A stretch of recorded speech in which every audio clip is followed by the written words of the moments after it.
And so the courier who had cheated death in the cemetery outside Good Springs cheated death once again, and the Mojave wasteland was forever changed. Caesar entered the strip as though it was his truck.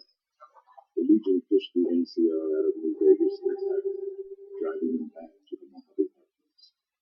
The Legion occupied all major locations, enslaving much of the population and peacefully lording over the rest.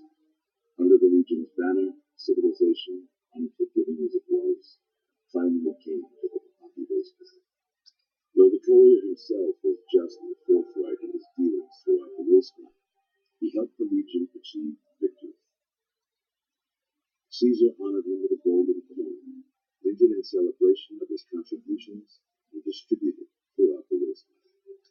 Though some super mutants in Nightkin continued to journey to the legendary Utopica, they found little trace of its existence.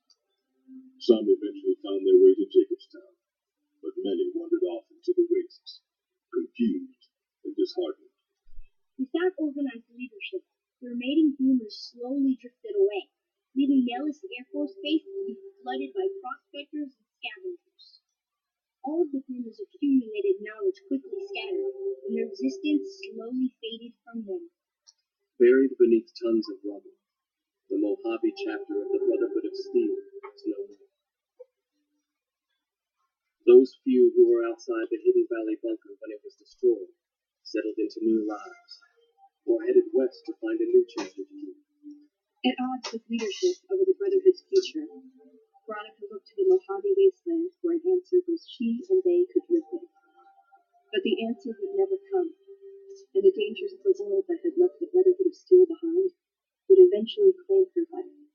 The Fiends attacked Camp McCarran during the Second Battle of the Hoover Dam and suffered heavy losses. Caesar, unimpressed with their performance and their dependence on chems, had them exterminated. After the Legion's victory, Caesar, out of a strained respect for his old foes, allowed the followers safe passage out of the wasteland. Reluctantly, the followers accepted the offer and abandoned Old Mormon Fort to the Legion. Travelers continued to stop by Good Springs Source for water on the Long 15, but rarely would anyone venture into the ruins of Good Springs itself. Those who did were almost always tourists, come to visit the graveyard where the courier rose from the dead. The slaughter of the Van Graffs and the Crimson Caravan caused no end of trouble for NCR back west. Already struggling, NCR's supply line suffered further as the two caravans withdrew support, until the massacre in the east was resolved. Cass lived to see the mark of the Legion on Hoover Dam. Uncertain of what lay next for the West, she remained silent. As the Legion marched west, she found it difficult to see the dam as anything more than a gravestone for the Mojave, and everyone in it. As reward for their loyal service, Caesar forcibly integrated the Great Khans into the Legion. The sick and elderly were killed, the women sold as wives to ranking officers, and the tribe's identity was annihilated. Though many Great Khans mourned the death of their tribe, many more were ultimately satisfied with their revenge against NCR. With no cure for the Nightkin's schizophrenia in sight, the disgruntled Nightkin left Jacobstown. Without a treatment, sanity grew. The crazed Nightkin terrorized the wasteland, and Jacobstown suffered repeated reprisals from mutant-hating humans. In the end, the surviving mutants abandoned Jacobstown entirely, its existence quickly forgotten by the rest of the wasteland. Lily continued to take her medicine at half doses, and although she remembered her grandchildren, her mind remained muddled and confused. Eventually, she parted ways with the courier and traveled west, seeking the remnants of her past. After their victory at Hoover Dam, Legion troops rolled through Freeside. The Kings tried to fight back, but most were killed, and the rest fled into the wasteland. Revitalized by Violetta's brain, Rex eventually learned to balance the memories of his old life with Violetta's experiences among the brutal fiends.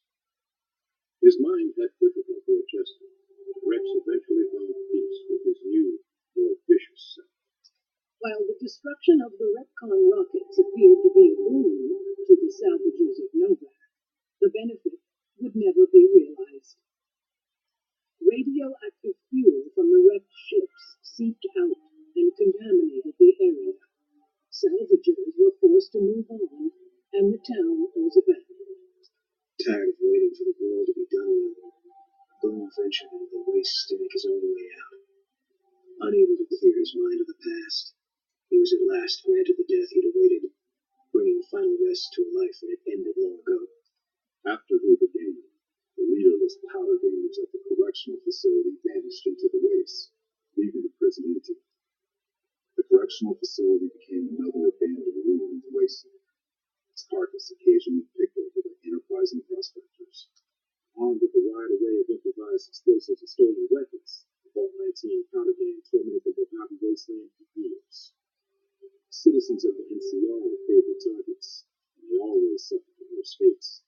Hot-headed to the end, Sheriff Myers chooses to oppose Caesar's takeover of Friendswood Stanley. Though the citizens take out a few legionaries, the town quickly falls to Caesar, its citizens utterly wiped out.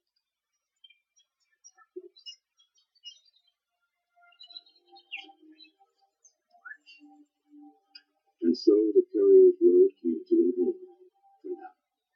In the new world of the Mojave Wasteland, fighting continued.